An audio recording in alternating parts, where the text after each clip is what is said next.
Vous écoutez Europe 1, 11h30. Le journal de la santé avec Anne Le Gall. Au sommaire de ce journal, le témoignage d'un jeune homme brûlé par sa cigarette électronique ce week-end. La colère des médecins généralistes de la région de Roanne. Ils ferment leur cabinet pendant 3 jours. Et puis, message aux seniors. Chez eux, 30 minutes de sport par jour, c'est aussi efficace que d'arrêter de fumer. Et tout d'abord donc, cet homme qui a été brûlé par sa cigarette électronique ce week-end. Cela s'est passé en Loire-Atlantique. Ce jeune homme de 20 ans était en train de vapoter lorsque la batterie de sa e-cigarette a explosé. Écoutez son témoignage depuis son lit d'hôpital. La batterie s'est mise à siffler. J'ai eu le temps juste de l'écarter de ma bouche et elle a explosé dans ma main. J'ai eu l'os du petit doigt qui a été soufflé, donc il est cassé. J'ai eu des nerfs et des tendons qui ont été touchés. C'est des séquelles qui vont rester à vie. Et puis maintenant j'en ai pour 2 ans de rééducation.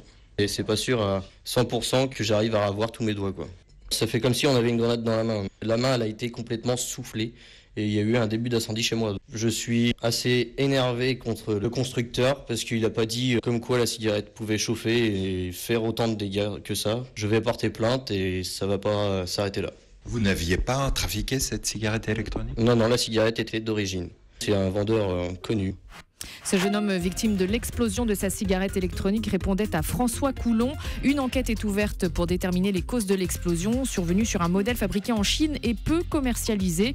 Et l'année dernière, c'est une femme qui avait déjà été brûlée par l'explosion de sa e-cigarette alors qu'elle trouve qu'elle portait cette e-cigarette dans la poche de son pantalon.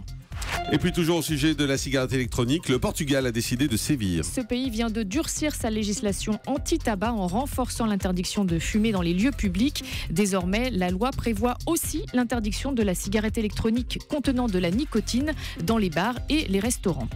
Les généralistes de la région de Roanne ferment leur cabinet pendant 3 jours. Ils sont une centaine à se mettre en grève jusqu'à mercredi. C'est plus de 90% des généralistes de la région.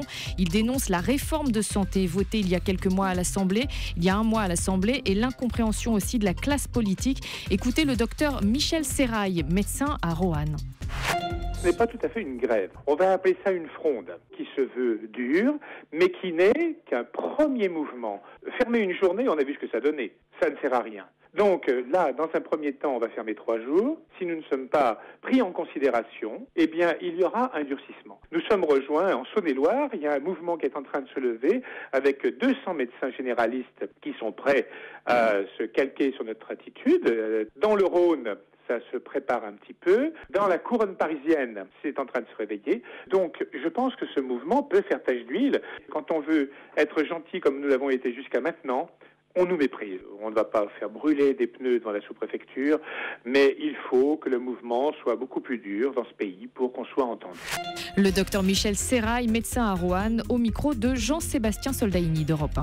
Et puis attention aux effets d'un nouveau cocktail en vogue chez certains ados. Ça s'appelle le Purple Drunk. C'est une mode qui vient des États-Unis. Certains ados en quête de sensations fortes et d'ivresse mélangent du sirop pour la toux à base de codéine avec du soda ou alors de l'alcool. Cela leur permet d'obtenir des effets hallucinogènes. Malheureusement, cet effet défonce, facile à obtenir car le sirop est vendu sans ordonnance. Ce type de défonce a des effets sur la santé. Il peut y avoir un effet d'accoutumance et des problèmes respiratoires. C'est dommage parce qu'on vient de leur donner la recette quand même. Mais c'est une mise en garde aussi. Mais ça, attendez, je renote. C'est quoi les doses ? Je ne vous dirai rien. Vous n'aviez qu'à écouter.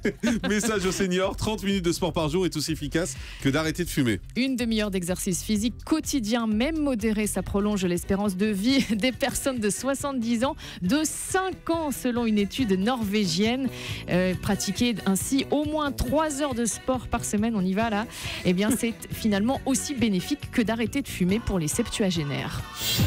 Et le chiffre du jour, c'est 55. 55% des Français trouvent que le jardinage, ça a un effet décontractant. Près de 9 Français sur 10 trouvent que le contact avec la nature est vital. C'est le Figaro Santé qui consacre ce matin toute une page aux bienfaits du jardinage. Car cultiver les plantes, eh bien, ça permet d'avoir un lien avec le temps qui passe, avec les saisons. Ça permet de se reconnecter à notre horloge biologique interne. Ça ramène au concret, c'est apaisant. C'est beau ce que vous dites. Et en plus, quand on consomme, absolument, et quand on consomme la production de son potager, alors là, c'est bingo. C'est le bonheur. Merci bonheur. beaucoup Anne. Dans un instant, comment vivre avec une personne qui ne pense qu'à elle. Bref, comment vivre avec une personne égoïste. On va évoquer ça avec Sabrina Philippe. Et puis avec le professeur Françoise Forette, on continuera à vous donner des clés pour bien vieillir. Deuxième séance, cette fois sans conseil. Restez actifs, à tout de suite.